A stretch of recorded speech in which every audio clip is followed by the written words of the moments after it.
नमस्कार दोस्तों, आपका स्वागत है हमारे चैनल हिंदी साहित्य अड्डा पर। आप हमारे चैनल पर नए हैं तो चैनल को लाइक, शेयर और सब्सक्राइब करना बिल्कुल न भूलें। आज मैं प्रस्तुत हूँ आपके सामने ज्ञानरंजन कृत पिता कहानी से संबंधित महत्वपूर्ण तथ्यों को लेकर, जो परीक्षाओं की दृष्टि से उपयोगी सिद्ध होंगे। तो चलिए चलते हैं बिना किसी विलंब के इन तथ्यों की ओर। पिता कहानी ज्ञानरंजन की महत्वपूर्ण कहानियों में से एक है। ज्ञानरंजन का जन्म 21 नवंबर 1931 को महाराष्ट्र के अकोला में हुआ था। ज्ञानरंजन साठोत्तरी पीढ़ी के सर्वश्रेष्ठ कहानीकारों में से एक है। साठोत्तरी पीढ़ी के चार यार के रूप में प्रसिद्ध मंडली के चारों सदस्य ज्ञानरंजन, दूधनाथ सिंह, काशीनाथ सिंह और रविंद्र कालिया में से अधिक प्रसिद्धि ज्ञानरंजन को ही मिली। हालांकि ये चारों अपने अपने ढंग के श्रेष्ठ कहानीकार हैं। ज्ञानरंजन की कहानियों की कुल संख्या 25 है, जो सपना नहीं नामक संकलन में एकत्र प्रकाशित हैं। डॉक्टर रामचंद्र तिवारी के शब्दों में ज्ञानरंजन मुख्य रूप से मध्यवर्गीय जीवन की कुरूपताओं, विसंगतियों और खोखलेपन को निसंग भाव से बेनकाब करने वाले यथार्थधर्मी कहानीकार हैं। ज्ञानरंजन कृत पिता कहानी का प्रकाशन संभवतः 1965 में हुआ था।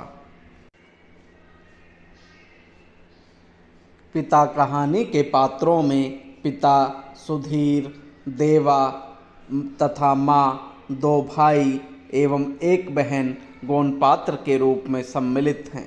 पिता कहानी लोक कथात्मक शैली में लिखी गई है। इस कहानी में लेखक ने पुरानी और नई पीढ़ियों की सोच में आए बदलावों को चित्रित करते हुए पुरानी और नई पीढ़ी के द्वंद्व को दर्शाया है।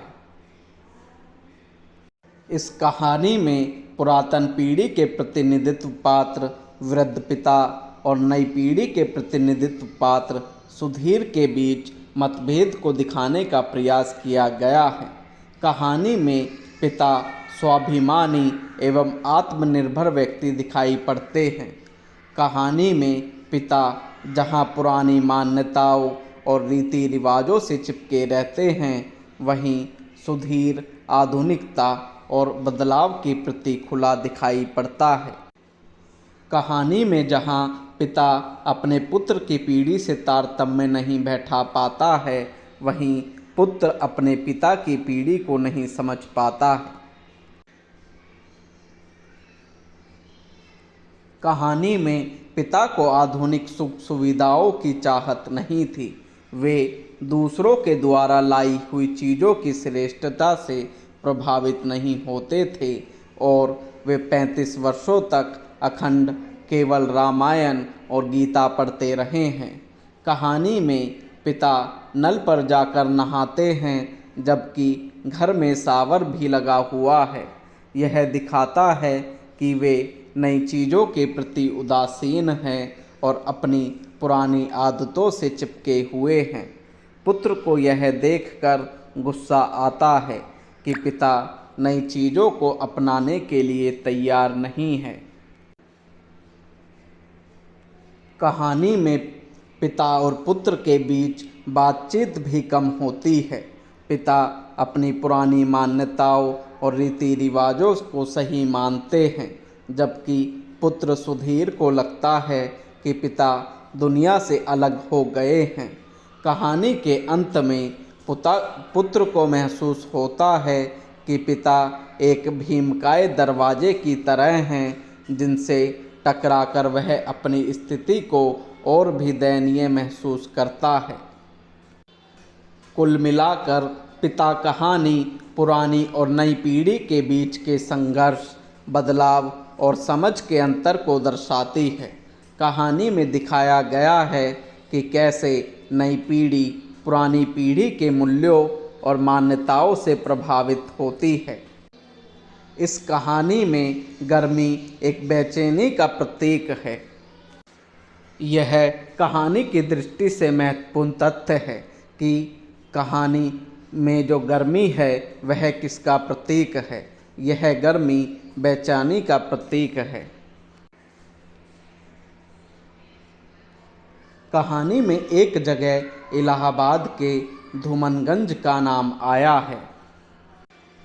यहाँ कहानी के संदर्भ में कुछ विद्वानों के विचार भी प्रस्तुत किए गए हैं, जिनमें गोपाल राय के शब्दों में ज्ञानरंजन की पिता कहानी पीढ़ियों की सोच और जीने के तौर तरीकों के खाई को व्यक्त करने वाली कहानी है। वहीं बच्चन सिंह के शब्दों में इस कहानी का केंद्रीय वस्तु अकेलापन है। आगे देखते हैं कहानी में उद्धृत प्रमुख कथनों को, जिनसे अक्सर परीक्षाओं में प्रश्न पूछ लिए जाते हैं। इस कड़ी में पहला कथन है, उसने अपने बिस्तर का अंदाज लेने के लिए मात्र आध पल को बिजली जलाई। बिस्तरे फर्श पर बिछे हुए थे। उसकी स्त्री ने सोते सोते ही बड़बड़ाया, आ गए, और बच्चे की तरह करवट लेकर चुप हो गई। यह कथन कहानी के आरंभ को व्यक्त करता है। अगला कथन है, गजब तो पिता की जिद है, वह दूसरे का आग्रह अनुरोध माने तब ना, पता नहीं क्यों पिता जीवन की अनिवार्य सुविधाओं से भी चिढ़ते हैं। वह झल्लाने लगा। कहानी में यह कथन सुधीर द्वारा कहा जाता है। बढ़ते हैं अगले कथन की ओर। धीरे धीरे सबके लिए सुविधाएं जुटाते रहेंगे, लेकिन खुद उसमें नहीं या कम से कम शामिल होंगे। पहले लोग उनकी काफ़ी चिरोरी किया करते थे, अब लोग हार गए हैं। कहानी में यह कथन पिता के संदर्भ में कहा गया है, क्योंकि वे आधुनिक सुख सुविधाओं से दूर रहते थे। अगला कथन है, लंबे समय से वह केवल 2 ही ग्रंथ पढ़ते आ रहे हैं, यंत्रवत नियमवत रामायण और गीता। लंबे 35 वर्षों तक अखंड केवल रामायण और गीता। उसके पहले युवा काल में जो कुछ जितना कुछ पढ़ा हो उन्होंने। इस कथन में दिखाया गया है कि कहानी में पिता ने किस कदर अपने जीवन के 35 वर्षों को केवल रामायण और गीता के अखंड पाठ में निकाल दिया है। अगला कथन है, उसका युवापन एक प्रतिष्ठा की जिद कहीं चुराए बैठा है। वह इस प्रतिष्ठा के आगे कभी मजबूर कभी कमज़ोर हो जाता है और उसे भुगत भी रहा है। कहानी में यह कथन सुधीर के लिए कहा गया है, जो अपने पिता की जिद के आगे मजबूर और कमज़ोर दिखाई पड़ता है।